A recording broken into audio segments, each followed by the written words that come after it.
Olá, que bom tê-lo conosco aqui no canal da Sintec do Brasil. Hoje teremos mais uma entrevista com um especialista. Não esqueça de se inscrever no canal e ativar o sininho. Publicamos conteúdos exclusivos para você, tutor, toda sexta-feira. Hoje conversaremos com o Dr. Tarso Felipe Teixeira, médico veterinário formado pela UNG e mestre e doutor pela FNVZ-USP, com ênfase em oncologia. Foi diretor da Associação Brasileira de Oncologia Veterinária de 2004 a 2018. Atualmente também atua como professor na FAM, Univ Brasil, Unisul, além de pós-graduação em outras universidades. Seja bem-vindo, Dr. Tarso. Agradecemos sua presença aqui conosco. Eu agradeço o convite. Para mim é uma honra falar com vocês. Muito obrigado, doutora. Antes de iniciarmos nossa conversa, você poderia se apresentar? Bom, então, na realidade, meu nome é Tarso, né? Sou médico veterinário formado em 2001 e sempre gostei muito de lecionar, então terminei a faculdade, fiz 2 anos de clínica, entrei no mestrado pensando já na docência, e ali no mestrado nem tanto, mas quando eu fui para o doutorado, eu me apaixonei pela oncologia, porque a minha orientadora, ela também trabalha com esse lado da oncologia, então os nossos experimentos, eles foram voltados muito para a oncologia, eu me apaixonei, e dali eu fui cada vez mais me incluindo na Associação Brasileira de Oncologia Veterinária, passei um tempo, a gente foi desenvolvendo alguns experimentos na área, publicando, e aí foi fazendo a parte clínica, tanto a parte clínica quanto a parte cirúrgica, a gente foi se aperfeiçoando depois. Legal. E aí as faculdades foram vindo, e assim foi. Bacana. O tema da entrevista com o especialista de hoje é oncologia, área que o Dr. Tarso é especialista. Como os veterinários de oncologia atuam? Bom, vamos lá. Eu sempre costumo dizer que a oncologia ela tem um tripé, né? Ela é sustentada por 3 alicerces, eu acho. A gente tem a parte da patologia, então todo oncologista precisa conhecer patologia. Em que sentido? Precisa interpretar um laudo, porque a gente tem que entender exatamente o que o patologista quis dizer, porque isso vai necessariamente influenciar no nosso tratamento. Então, vou entrar com quimio ou não. Não basta só a gente ler o diagnóstico, a gente precisa ler tudo aquilo que o patologista transmite para a gente. Então, a patologia é extremamente importante. A parte clínica, que é a parte que envolve o tratamento com quimioterapia, ou com imunoterapia, ou com controle de dor também, que é uma coisa importante, estar dentro da clínica. E aí a gente vai para a parte cirúrgica. A parte cirúrgica envolve alguns outros braços também, que a gente tem a eletroquimioterapia, a gente tem a criocirurgia, e a radioterapia eu diria que é um setor um pouco à parte.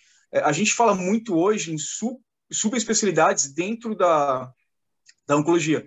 É difícil encontrar hoje um médico veterinário oncologista fazendo tudo. Então, por exemplo, eu não faço eletroquimioterapia, encaminho para quem faz. Então, a gente tem como se fossem subespecialistas dentro da especialidade. Então, a gente tem vários... Mas, basicamente, o que eu vejo, o tripé é a patologia, a clínica e a cirurgia. E daí tem as suas ramificações. Basicamente é isso. Nos últimos anos, Dr. Tarso, tem aumentado o número de pets que precisam ir ao oncologista. Poderia falar um pouco mais sobre as principais doenças que atingem os pets? Então, esse é um questionamento que eu também me faço bastante, né? Por que tem aumentado tanto a incidência de cânceres em pacientes, sejam caninos ou felinos, que são minhas áreas de atuação. Eu não trabalho com grandes, eu só atendo pequenos e nem exóticos também. Mas tem aumentado muito realmente. Talvez uma das características que eu acho, 2, aliás. Primeiro, eles estão vivendo mais, e a gente tem que lembrar que a neoplasia, né, seja benigna ou maligna, então seja um câncer, ou um tumor, ou uma neoplasia benigna que seja, ela é relacionada com a idade. Porque os animais vão ficando mais velhos, a gente não tem... talvez o sistema imune não seja mais como antes, né? A gente comparar um novo com um idoso, o sistema imune do idoso ele está um pouco mais fragilizado. E eu acredito que muito se deve por conta da longevidade. Então, a gente está tendo animais vivendo mais, e com isso a gente vai tendo mais doenças oncológicas. Outra coisa que também me chama atenção, eu acho que é o diagnóstico. Então, antigamente também, a gente não tinha tanto diagnóstico. Então, por exemplo, a tomografia é um exame de imagem que a gente usa há pouco tempo, talvez há quase 10 anos, vai. Não é tanto tempo assim se a gente comparar com a medicina, por exemplo. Então, eu acho que é uma soma desses dois fatores, eu acredito, tanto a longevidade quanto o diagnóstico precoce. E também a gente hoje em dia tem alguns trabalhos, inclusive tem umas teses, doutorado, que fazem a correlação de poluição com pacientes com linfoma. Então, eu acredito também que mudança do ambiente, poluição, isso também ajuda bastante. É um fator, claro, a gente tem um animal com fator genético associado a um fator de predisposição. Mas a gente tem trabalhos muito, muito interessantes, inclusive uma tese de doutorado, que fala exatamente isso, que regiões mais poluídas de São Paulo, a gente tem mais atendimentos de pacientes com linfoma. Também acho que esse é um fator. Mudança climática do ambiente, que a gente mesmo causa, longevidade e diagnósticos precoces. Eu ouço, só um parênteses muito rápido, o pessoal falando muito de ração. Até hoje, eu posso afirmar isso com tranquilidade, não existe estudos que dizem que a ração causa câncer. Não existe. Então, não é um fator, não é a ração. Pode ser que futuramente, como a medicina é uma... Eu sempre digo isso, né? A medicina veterinária são ciências das verdades temporárias, que hoje a gente pode achar uma coisa, daqui a um mês a gente descobrir que não é bem verdade, mas hoje, exatamente hoje, a ração não tem relação com câncer em animais. Pode ser que futuramente a gente descubra que sim, mas hoje não tem nada, não existe nada científico que faça essa comprovação. É muito importante esclarecer isso, né, para os tutores, né, que é uma dúvida, né, que às vezes nos questionam também nas clínicas, né? Isso é importante porque quando a gente atende o paciente com câncer, a primeira coisa é a pessoa se culpar ou querer achar o culpado. E na maioria das vezes, mas não sair com ele na rua, a maioria das vezes é a pessoa colocar a culpa na ração. Então, por que eu não dei alimentação natural? A ração tem tudo que o animal precisa. Eu particularmente, sou contra da ração natural, porque a gente não vai conseguir equilibrar. Eu sou a favor da ração. Então, a ração é a primeira dúvida que o pessoal tem. Se for fazer uma alimentação natural, mas que seja, né, com toda a suplementação necessária, né? Isso, exatamente. Porque às vezes não acontece, né? A gente teria que ficar o dia inteiro Sim. cozinhando. Sim. Doutor Tarso, em termos de inovação e tecnologia, como está a área de oncologia? Quais são os tratamentos mais modernos?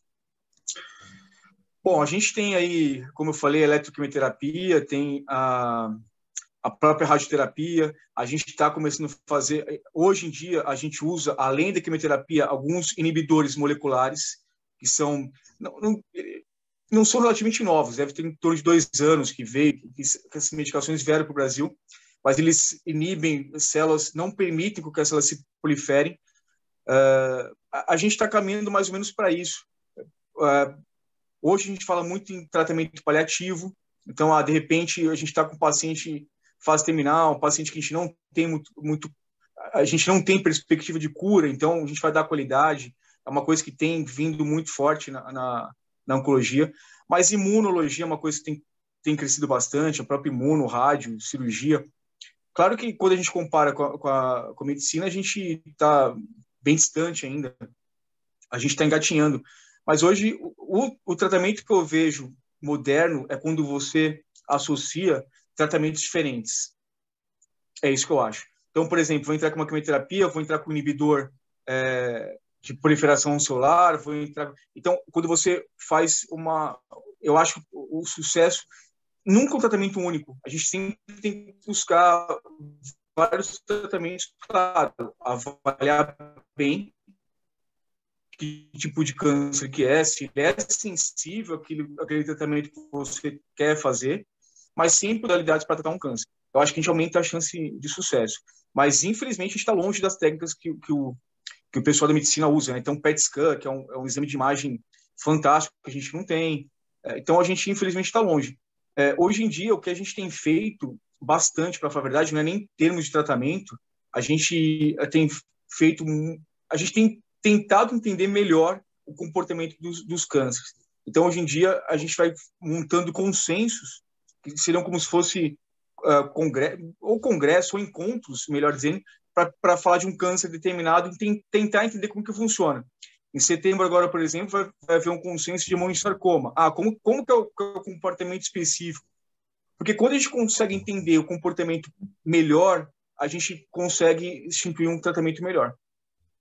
Então, basicamente isso. Não sei se eu respondi Sim, sim. a pergunta. Sim, Mas é respondeu isso, sim. basicamente.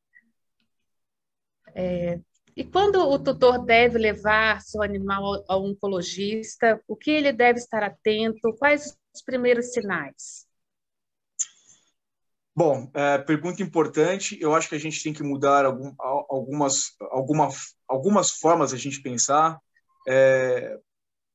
A primeira coisa que o tutor vai observar é algo que se manifesta na pele. É a primeira coisa. Ou na mama, que é aquilo que a gente vê, né? Então, a pele é o nosso maior órgão e geralmente apareceu uma lesão, apareceu um nódulo, apareceu um cisto, apareceu um nódulo de mama, um tumor de mama. A primeira coisa quando o tutor vê, ele leva. Esse é um ponto. Eu sempre aconselho levar, não importa se você acha que é uma coisa boba, mas é uma ferida, uma feridinha, não importa, tem que levar. E o colega, em contrapartida, talvez eu acho que é um erro, não da maioria, claro, mas a gente tem o hábito de falar, não, vamos esperar, porque é uma bolinha, está com cara de gordura, então vamos esperar. O próprio colega tem essa visão algumas vezes. Eu sou super contra isso. Eu sou contra a gente ficar, vamos ficar cultivando a bola, tem um nódulo aqui, vamos esperar, daqui um mês o senhor volta para a gente ver. Eu vejo esses dois lados. Quando o tutor ele leva, perceber uma lesão de mama na pele, ele leva, a gente tem que tentar fechar o diagnóstico. Ou através de uma punção, da biópsia, né, seja por uma citopatologia ou histopatológico, a gente tem que fechar o diagnóstico. Então, é importante que isso ocorra dos dois lados, né, porque também o tutor procura o colega fala, não é nada, e não faz um exame complementar para a gente fechar o diagnóstico, é complicado. Mas qualquer lesão, tem que tomar muito cuidado com isso. Animais de pelo branco, por exemplo, um gato, começa a aparecer aquelas lesões ou com úlcera ou com erosão, né, que perde a superfície, a gente chama de solução de continuidade, começa a aparecer com essas lesões em focinho. Tem que levar aquela lesão que não cicatriza nunca, então já passou todas as pomadas possíveis e imagináveis, tem que levar. E o que eu tenho aconselhado muita gente é que animais a partir de 6 anos de idade tem que começar a fazer check-up todo ano. Então, assim, não custa nada fazer um ultrassom abdominal, porque a gente vê muitos pacientes com tumores em baço, por exemplo, e eles não têm sinal clínico. Quando a gente pega, quando eles começam a manifestar sinais clínicos, já está em estágio avançado. Então, da mesma forma que deve vacinar uma vez por ano, faz o check-up uma vez por ano, vamos fazer o eco, eletro, pressão arterial, ultrassom de abdômen. A medicina veterinária preventiva é uma coisa que a gente tem que começar a olhar com mais carinho. Isso, para mim, é muito importante. Então, aquilo que a gente não vê, a gente não se preocupa. Mas tem coisas que a gente não consegue ver realmente, tumores internos. E a gente pega muitos animais com tumores em baço e quando a gente nota, porque o animal tem um desmaio, o animal começa a parar de comer, que a gente vai investigar, já evoluiu. Porque como eles são mais resistentes que a gente, até manifestar algum sinal clínico, a doença já evoluiu. Então, quando a gente pega, na maioria das vezes, é pele. Porque o tutor vê, ou mama, né? No caso ou em bolsa escrotal, ou em testículo, porque é aquilo que eles conseguem ver, visualizar. Mas, tirando isso, eu aconselho sempre fazer um check-up a partir de 6 anos, 7 anos, começar todo ano fazer um check-up. Muitas vezes até essas lesões, essas formações, né, esses aumentos de volume, né, às vezes de um gânglio, né, gente, na clínica, às vezes eu recebia muito dos banhistas, né, no banho-tosa, eles observavam alguma alteração e já chamavam a gente, né, para poder mostrar, né, então no momento ali do banho também é muito importante, quem trabalha, né, com esse tipo de trabalho, né, fazendo os banhos aí, também é bem importante ficar atento, né, nessas alterações. É importantíssimo, sempre avisar o médico veterinário que vai dar sequência. Sempre avisar, Eu recebia muito animal, né, do banho-tosa, que vinha pelo banho-tosa também. Eu imagino. Às vezes o tutor não vê, né? Quem vê é o rapaz do banho, é o Sim, funcionário do na hora banho. de secar o pelo, na secagem, né, com soprador, com secador, né, eles conseguem visualizar bem, né, a pele do animal, né. É isso mesmo. Doutor Tarso, é muito importante lembrar aos tutores que, assim como nós humanos, o quanto antes descobrir a doença, maior a chance de encontrar a cura. Poderia deixar uma mensagem como alerta para os tutores? Sim, eu vou aproveitar a sua pergunta e vou aproveitar o gancho para colocar também alguns outros fatores que eu acho importante. O primeiro que eu vejo é assim, a maioria dos tutores se culpam por conta do seu animal ter desenvolvido o câncer. O câncer é uma doença, é uma fatalidade. Muitas vezes, na maioria das vezes, a gente não tem como prevenir, a gente não tem como prever o câncer. Então, ele simplesmente se manifesta. E não existe um culpado. Isso é muito importante que a gente se desapegue dessa culpa. É muito importante que a gente tenha, a partir daquele momento que o animal, que a gente sabe que o paciente ele tem um câncer, é importante que a gente foque em ajudá-lo, foque no tratamento. Isso é uma coisa muito importante. Eu Então, esse acho que primeiro ponto. a única questão aqui, eu acho que é a predisposição genética, né, que a gente poderia citar, né? Sim, com Né? certeza. Mas não tem Essas coisas como você pode mudar. responsabilizar, né, um tutor, né, pelo câncer. Isso, perfeito, perfeito, é isso mesmo. Esse é o primeiro ponto importante. E aí focar no tratamento, que é o mais importante. Outra coisa que eu sempre, uma resistência que eu vejo muito dos tutores é não fazer a quimioterapia, com medo ou receio do animal passar mal. Então, eu diria para você que, eu te diria que de 100%, a 100 tutores, 50 iniciam o tratamento. Tem uma desistência de 50% por atribuir aquele tratamento a questões de, mas o animal vai passar mal, vai sofrer. E essa chance é só 5% de ele passar mal. Então, principalmente quem tem algum membro na família que passou por isso, que sofreu, a gente tem uma certa resistência. Quero lembrá-los que a chance de efeitos colaterais é 5% só. Então, a gente consegue, muito importante lembrar, a gente consegue tratamento com quimioterapia e qualidade de vida ao mesmo tempo. E, claro, se eu perceber que o animal não está tendo qualidade ou aquele tratamento está causando muito sofrimento, a gente vai parar. A gente também quer, eu também quero qualidade. Esse é um ponto importante. Então, a gente tem que confiar no oncologista, quando ele fala que é 5% só. Isso é muito importante. E se houvesse algum outro tratamento que substituísse a quimioterapia, eu sou o primeiro a dizer. E sempre o tratamento precoce, ele visa não deixar que a doença se dissemine. Essa que é a ideia. Não faça metástase, né? Que quando a doença perde o foco primário e se instala em outro órgão. A cirurgia, ela vem muitas vezes para fazer para cura. Então, ela vem para tirar todo o tumor, para isso que serve a cirurgia. Antes que se espalhe. Uma vez que se espalhou, a gente não fala mais em cura, a gente fala em sobrevida, em controle.